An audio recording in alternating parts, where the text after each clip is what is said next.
Okay, previous session के अंदर हमने डिस्कस किया कि एक्चुअली मॉडल सिलेक्शन यानी मॉडल इंप्रूविंग या क्रॉस वैलिडेशन क्या है, उसके 3 टाइप्स देखे। रिमेनिंग 3 टाइप्स हमारे पास थे। उनमें से एक टाइप है के फोल्ड क्रॉस वैलिडेशन, ठीक है, एज अ नेम सजेस्ट। और अगर आप इस इमेज पर देखें तो आपके पास की ओवरऑल एक ट्रेनिंग डेटा सेट है, विच मीन कंप्लीट एक इंटरनली आपके पास डेटा सेट है। और इस डेटा सेट के अंदर जैसे कि हमने अभी देखा कि बूटस्ट्रैप पर क्या टेक्निक यूज हो रही थी, और इसी तरह हमने होल्ड आउट पे देखा, ठीक है।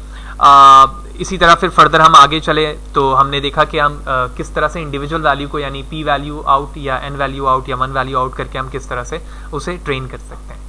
के फोल्ड क्रॉस वैलिडेशन सबसे ज्यादा फ्रिक्वेंटली इस्तेमाल होने वाला क्रॉस वैलिडेशन एल्गोरिथम या मॉडल है, जो कि आप मशीन लर्निंग पर या फिर आप डीप लर्निंग के अंदर इस्तेमाल कर रहे होते हैं। ऑल्दो इसके बाद वाले सेशन पर जब मैं ग्रिड सर्चिंग के हवाले से बताऊंगा तो वहां पर हम के क्रॉस वैलिडेशन को एक प्रोफेशनली डेटा सेट पर वर्क करेंगे, जो हम ऑलरेडी प्रीवियस सेशन पे भी क्लासिफिकेशन के रिस्पेक्ट से कर चुके हैं। लिहाजा यहाँ पर हम एक एग्जांपल देखेंगे कोड के रिस्पेक्ट से, लेकिन सबसे पहले थ्योरेटिकली देखते हैं कि क्या हो रहा है। देखो, ये कंप्लीट तुम्हारे पास एक डेटा सेट है, ठीक है ना।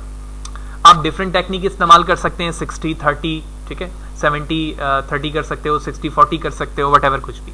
लेकिन इस वक्त तुम्हें पता नहीं है कि एक्चुअली कौन सा ऐसा राइट चंक है 20% पे या 10% पे जो सबसे बेहतर एक्यूरेसी देता है। फॉर एग्जाम्पल, आपने अपने डेटा को यहां पर 5 पार्ट पे डिवाइड किया है, ठीक है। आप 5 भी कर सकते हैं, 10 भी कर सकते हैं। सबसे ज्यादा जो के की वैल्यू है वो 10 होती है नॉर्मली।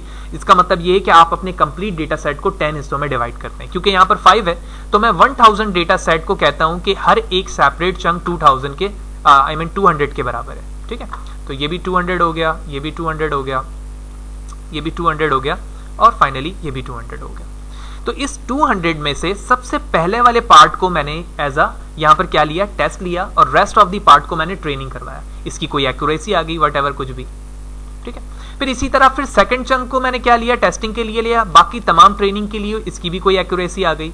फिर इसी तरह तीसरे, फिर चौथे और पांचवें, तो हर एक अलग अलग चंक को लेता गया, सबकी अलग अलग क्या आती गई, एक्यूरेसी आती गई। और उसके बाद इन तमाम एक्यूरेसी का अगर मैं मीन लूंगा तो एक नई वैल्यू आ रही होगी, जिसके बेस पर मैं कह सकता हूं कि फाइनली जब आप इस पे कोई मॉडल अप्लाई करेंगे तो इस पर ये वैल्यू के बेस या इस वैल्यू के अराउंड आपके कोई भी मॉडल की एक्यूरेसी आ सकती है, ठीक है। तो ये सबसे ज्यादा फ्रिक्वेंटली इस्तेमाल होने वाला है, जिसके जरिए से हम मॉडल सिलेक्शन पर देख सकते हैं कि अगर मैं इस अपने एग्जिस्टिंग डेटा सेट पर लॉजिस्टिक रिग्रेशन को अप्लाई कर रहा हूं या क्रॉस या रैंडम फॉरेस्ट को अप्लाई कर रहा हूं, लेकिन उससे पहले मैंने क्या किया, अपने डेटा सेट को 5 चंक में डिवाइड किया विथ रिस्पेक्ट टू द के फोल्ड या के वैल्यू, और उसके बाद हर एक चंक पर मैंने देखा है कि इसकी एक्यूरेसी क्या है, और फाइनली मैंने मीन मालूम किया। और उसके बाद मैं जिस जगह पर भी इस डेटा सेट पर काम कर रहा हूं, मैं बता सकता हूं कि इस डेटा सेट पर अगर आप लॉजिस्टिक रिग्रेशन को इस्तेमाल करने वाले हो या रैंडम फॉरेस्ट को इस्तेमाल करने वाले हो, तो ये वो वैल्यू है यहाँ पर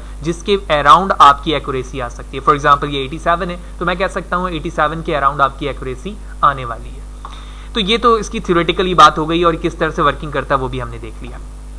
लेकिन इसका एक ड्रॉबैक है। ड्रॉबैक क्या है? फॉर एग्जाम्पल ये क्लासिफिकेशन का एक प्रॉब्लम है।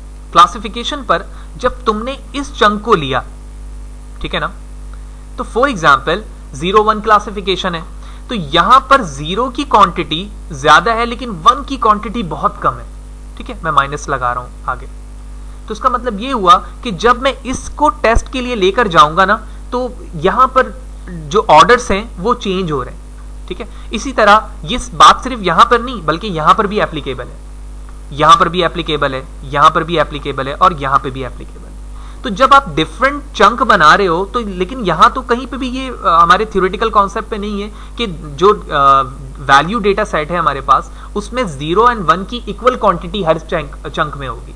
जब अलग अलग चंक में सेम क्वांटिटी होगी, तो मैं कह सकता हूं कि एक्चुअली अब जो मॉडल हमारा ट्रेन होगा वो ज्यादा एप्रोप्रिएट एंड बेहतर होगा।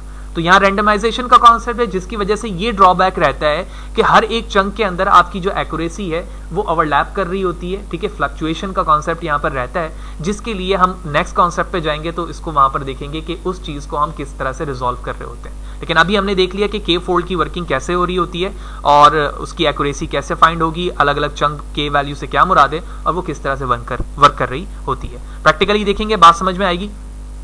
छोटी सी एग्जाम्पल पे जाएंगे हम, लेकिन उससे पहले मैं एक चीज बताना चाहता हूं कि जब हमने लीव वन आउट किया था तो हम वहाँ पर लीव पी आउट को करना भूल गए थे, तो क्यों ना हम उसको यहीं पर पहले ऐड कर लें। तो और वहाँ पे मैंने बताया था कि लीव की वैल्यू जो होती है पी की, ये आप अपनी मर्जी से रख सकते हैं। तो सेम कोड है हमारे पास, लेकिन आप देख रहे हो कि लीव यहाँ पर वन आउट था, यहाँ पर मैंने लीव पी आउट को इंपोर्ट किया हुआ है, और जहाँ पर हम लेंथ सिर्फ मालूम कर रहे थे लेंथ वाई की, यहाँ पर मैंने पी की वैल्यू क्या दे दी है, 2 दे दी है। तो अब जो सेपरेशन होगी वैल्यू की चंक की, वो हमेशा हर दफा वैल्यू 2 आउट होगा, पहले सिर्फ 1 आउट हो रहा था।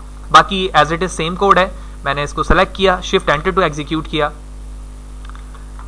ओके, इज नॉट डिफाइंड, एक लाइन रह गई थी हमारी, शिफ्ट एंटर टू एग्जीक्यूट, और अब आप यहाँ पर देख रहे हैं कि हमारा सेपरेट चंक सेपरेट हो चुका है, और हर दफा जो वैल्यू है वो कितनी आउट हो रही है, 2 आउट हो रही है, और जो रेस्ट ऑफ दी वैल्यूज है वो हमेशा यहाँ पर हमारी रह रही है। ओके जी, दूसरी एग्जांपल यानी with respect to the cross validation, दूसरी एग्जांपल या इन टर्म ऑफ कोड हमारे पास के फोल्ड है, जैसे हमने थ्योरेटिकली भी देखा। तो हमारे पास आप देख रहे हैं कुछ वैल्यूज है x and y which mean dependent and independent values, और उसके बाद हमने अपने डेटा सेट को कितने स्प्लिट पे डिवाइड किया है, 2 किया है। ठीक है, आप एग्जाम्पल पे किसी तरह की भी वैल्यूज को चेंज करके कोड को एग्जीक्यूट कर सकते हैं, और उसके बाद हमने गेट स्प्लिट किया, स्प्लिट करने के बाद स्प्लिट की वैल्यू हमने डिस्प्ले की, और लूपिंग के जरिए से हम हर एक के की वैल्यू यानी हर एक फोल्ड को क्या करा रहे हैं, डिस्प्ले करवा रहे हैं। जब मैं हर एक फोल्ड की वैल्यू डिस्प्ले करवा रहा हूं तो उसमें हर एक वैल्यू में ट्रेनिंग डेटा भी होगा और टेस्टिंग डेटा भी होगा। यानी जब आपने फर्स्ट फोल्ड बनाया तो एक ट्रेनिंग और टेस्टिंग रही, जब आपने सेकंड फोल्ड बनाया तो ट्रेनिंग और टेस्टिंग रही।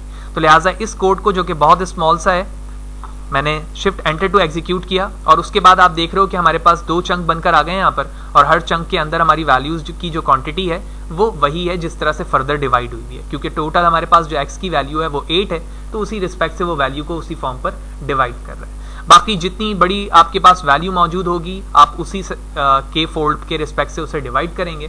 साइकिट लर्न की एक छोटी सी एग्जांपल है ताकि हमें यहाँ पर वर्किंग समझ में आ जाए कि एक्चुअली किस तरह से के फोल्ड की वर्किंग प्रैक्टिकली होती है। ठीक है, नेक्स्ट सेशन पे जब हम ग्रिड सर्च पर बात करेंगे तो वहाँ पर हम देखेंगे कि हम एक सेपरेट डेटा सेट को यूज़ करते हुए वहाँ पर डिवाइड करके देखेंगे कि फोल्डिंग किस तरह से वर्क करती है और हमें किस तरह से बेहतर एक्यूरेसी दे सकती है। तो ये ओवरऑल यहाँ पर बेहतर अप्रोच थी, जहाँ पर हमने देखा कि हम एक्चुअल डेटा सेट को किस तरह से ट्रेनिंग और टेस्टिंग में विद रिस्पेक्ट टू के फोल्ड डिवाइड कर सकते हैं। बैक टू स्लाइड, जैसे कि मैंने जिक्र किया था कि यहाँ पर जो हमारा ड्रॉबैक है वो के फोल्ड के अंदर वो वैल्यूज़ की फ्लक्चुएशन है जो 0 या 1 में या वटएवर जो भी क्लासिफिकेशन है उस पर मौजूद है। तो इस चीज़ को रिजॉल्व करने के लिए हमारे पास स्ट्रेटिफाइड क्रॉस वैलिडेशन का कॉन्सेप्ट मौजूद है, जो कि एक और मॉडल है क्रॉस वैलिडेशन के अंदर। और यहाँ पर अगर आप स्नैप पर देखो तो यहाँ पर जब डेटा डिवाइड हो रहा है, ठीक है, जैसे कि आप लेफ्ट साइड पे देख रहे हो क्लास डिस्ट्रीब्यूशन पे हमारे पास मेल या फीमेल या वटएवर दो भी क्लासिफिकेशन के प्रॉब्लम है, उसमें ये इक्वल साइज है, ओवरऑल साइज है ये डेटा, ठीक है ना। तो आप देख रहे हो कि जब इसके सेपरेट चंक बन रहे हैं, डिवाइड किया जा रहा है इसको के की वैल्यू से, जिस तरह यहाँ पर के की वैल्यू 5 है, तो इसकी सेपरेशन पे भी वैल्यू की क्वांटिटी उसी रिस्पेक्ट से रहेगी। यानी विच मीन इसका जो है पहले 20% निकलेगा और इसी तरह इसका भी 20% निकलेगा, और वो वैल्यू कहाँ चले जाएगी, इधर चले जाएगी, फिर इसी तरह इधर इधर इधर और इस तरह। तो अब जब स्ट्रेटिफाइड क्रॉस वैलिडेशन के अंदर ये वर्किंग आई तो अब मॉडल की एक्यूरेसी और भी बेहतर हो जाएगी, ठीक है, एज कंपेयर टू ओनली के फोल्ड। तो यही वो ड्रॉबैक था जो हमारे नेक्स्ट इस सेशन पर जाकर रिजॉल्व हुआ, और हमने यहाँ पर देख लिया कि एक्चुअली ये प्रॉब्लम स्ट्रेटिफाइड के फोल्ड क्रॉस वैलिडेशन किस तरह से रिजॉल्व करता है। बाकी जो चीजें डिवाइड के रिस्पेक्ट से हैं और वर्किंग के रिस्पेक्ट से हैं वो बिल्कुल वैसे ही रहेंगी जैसे कि हमने के फोल्ड क्रॉस वैलिडेशन के अंदर देखा था। तो जब ये चीज इस तरह से थ्योरेटिकली हमने समझ ली तो क्यों ना हम इसे प्रैक्टिकली भी देखें कि इसकी वर्किंग अब प्रैक्टिकली कैसे होगी। तो सेम एग्जांपल है, तो हमने उसी डेटा सेट को आप देखें, सिर्फ मॉडल सिलेक्शन पर हमारे पास स्ट्रेटिफाइड के फोल्ड आ गया जहां पर हमारे पास सिर्फ के फोल्ड था। बाकी हमने डेटा सेट लिया, बिल्कुल उसी फॉर्म पर हमने इसे स्प्लिट किया। स्प्लिट करने के बाद हमने लूप के अंदर अपने ट्रेनिंग और टेस्टिंग सेट को क्या करा दिया, विजुलाइज करवा दिया। तो लिहाजा शिफ्ट एंटर टू एग्जीक्यूट, और आप देख रहे हैं कि स्प्लिट की जो विजुलाइजेशन है वो इस फॉर्म पर आ रही है, और यही वजह है कि टेस्टिंग और ट्रेनिंग के अंदर आप देख रहे हैं कि वही क्वांटिटी मौजूद है जो इसके टेस्ट में मौजूद है और इसके ट्रेनिंग में, जो चीज़ इसके टेस्ट में है वो इसके ट्रेनिंग में। तो इस तरह से वैल्यू क्या हो गई, एक दूसरे से सेटिस्फाई हो गई। तो जिस तरह से वैल्यू सेटिस्फाई हुई है इसी तरह से हमारा मॉडल भी बेहतर हुआ, ठीक है। और मॉडल जब बेहतर हुआ तो यकीनी तौर पे जब लार्ज डेटा सेट पर हम इस चीज़ को इंप्लीमेंट करेंगे तो वहां पर इसकी एक्यूरेसी और भी बेहतर आने लगी जाएगी एज कंपेयर टू ओनली के फोल्ड।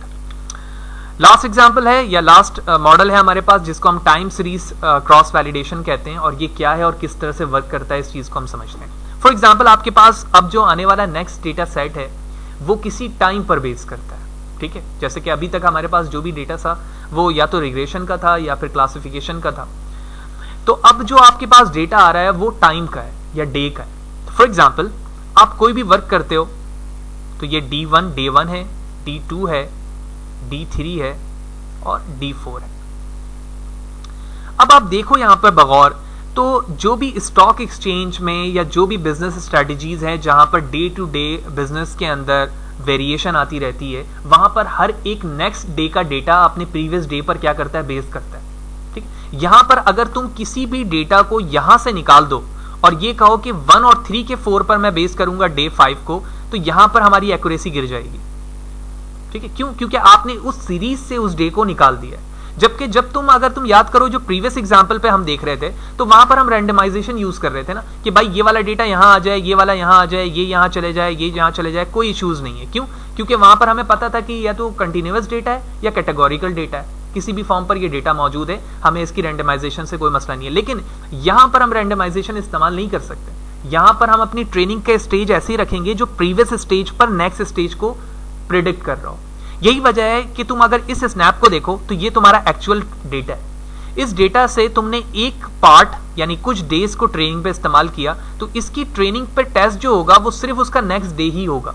ऐसा नहीं है कि तुम उसके बाद वाले डेज को भी कर रहे हो। यानी 1 2 3 4 के बिहाफ पर मैं 5th डे को ही प्रेडिक्ट करूंगा। यही टाइम सीरीज की एक्यूरेसी को चेक करने का या उसको ट्रेन करने का तरीका है। इसी तरह जब आपने ट्रेनिंग बढ़ाई, विच मीन आपके डेज बढ़े, जब डेज बढ़े तो इसका मतलब है कि जो अब प्रेडिक्ट किए जाने वाला डे है वो ज्यादा डेज के बाद आने वाला है। फिर इसी तरह फॉर एग्जांपल ये डे 5 था तो ये डे 6 हो गया, day 7, day 9 and so on. इस चीज को मजीद बेहतरी पे आप इस इमेज पर बेहतर तरीके से समझ सकते हैं कि day 1, day 2, day 3 and day 4 पर क्या प्रेडिक्ट कर रहे हो आप, डे 5, जबकि ये डेट रिमेनिंग है किस पे, अपने प्रीवियस डेटा पर। तो टाइम सीरीज के अंदर ये चीज हमें समझनी होती है कि एक्चुअली वो अपने कंटिन्यूअसली फॉर्म पर डेटा की जो प्रेडिक्शन होती है वो अपने नेक्स्ट डेटा पर बेस कर रही होती है, ठीक है। हम यहाँ पर रैंडमाइजेशन इस्तेमाल नहीं कर सकते जैसे कि हम प्रीवियस सेशन पे देख रहे थे। बाकी तमाम चीजें हम एक्चुअली देख चुके हैं कि किस तरह से डेज की वर्किंग होती है, एनी टाइम की होती है, और किस तरह से ये वर्क कर रहा होता है, और इसे हम टाइम सीरीज एनालिसिस क्यों कह रहे हैं, या प्रॉब्लम क्या है, क्योंकि यहाँ पर हमारे पास टाइम या फिर डेट का डेटा मौजूद है जिसके बेस पर आप कोई प्रोडक्शन स्टॉक एक्सचेंज की करने वाले हैं, या वट जो भी बिजनेस आप जिस पर आप डेटा सेट आपके पास मौजूद है, या वो डेटा जिस बिजनेस में इस्तेमाल किया जा रहा है वहां पर या तो डे इन्वॉल्व है या टाइम इन्वॉल्व है। छोटी सी एग्जांपल देखेंगे तो स्ट्रेटिफाइड के बाद हमारे पास एक टेस्ट डेटा है। आप इस डेटा सेट पे देखें तो हमने टाइम सीरीज स्प्लिट इस्तेमाल किया। थोड़ी देर के लिए अज्यूम करता हूं कि ये जो नंबर्स लिखे हुए हैं यहाँ पर वो डेज को रिप्रेजेंट कर रहे हैं, ठीक है। इस डेज के बिहाफ पर आप कोई बिजनेस प्रेडिक्ट कर रहे हो या क्लासिफाई कर रहे हो जिसकी वैल्यू 1 2 3 4 5 या फिर 6 है। जैसे अभी हमने कुछ वैल्यूज को सिर्फ क्लासिफिकेशन के लिए इस्तेमाल किया, अब उन्हीं वैल्यूज को हम एग्जाम्पल के फॉर्म पर किस पे ले रहे हैं कि ये एक टाइम सीरीज का मसला है। उसके बाद आप देख रहे हो कि जिस तरह से मैं के फोल्ड या स्ट्रेटिफाइड के फोल्ड को इंपोर्ट करता था, अब मैंने सेकंड से मॉडल सिलेक्शन से क्या यूज किया, टाइम सीरीज स्प्लिट, और उसके बाद मैंने अपने स्प्लिट को क्या वैल्यू दी है, 3 दी है। यानी आप कितने डेटा पर उसको स्प्लिट करना चाह रहे हो, 3 फॉर्म पर स्प्लिट करना चाह रहे हो। बाकी मैक्सिमम ट्रेन साइज इसकी मजीद बेहतरी से इसको समझने के लिए हम इसको इंस्पेक्ट करते हैं ताकि हमें बात इसके पैरामीटर की समझ में आ जाए। तो मैंने पैरामीटर ओपन किया, आप देख रहे हो एन स्प्लिट पे लिखा हुआ है यहाँ पर integer default value 3 must be at least 1, ठीक है। आप एक ना एक तो टाइम सीरीज पे कोई ना कोई वैल्यू तो आप प्रेडिक्ट करोगे या कोई ना कोई उसको डिवाइड तो करोगे, लेकिन ये ऑप्शनल है आपका, जो कि क्या करता है, maximum size of a single training set, ठीक है। जब आपके पास कोई बड़ा डेटा सेट होता है तो वहां पर आप मैक्सिमम ट्रेन साइज को यूज करते हो, ठीक है, वगरना इसकी कोई जरूरत नहीं होती है। यही वजह है कि मैंने यहाँ पर क्या यूज किया हुआ है, नन यूज किया हुआ है, जबकि आप इसकी डिफॉल्ट वैल्यू देख रहे हो इंटीजर है। तो ये एक बड़े डेटा सेट के लिए होता है, मैंने इसको यहाँ पर नन लिया हुआ है ताकि मैं पैरामीटर के हवाले से बता सकूं।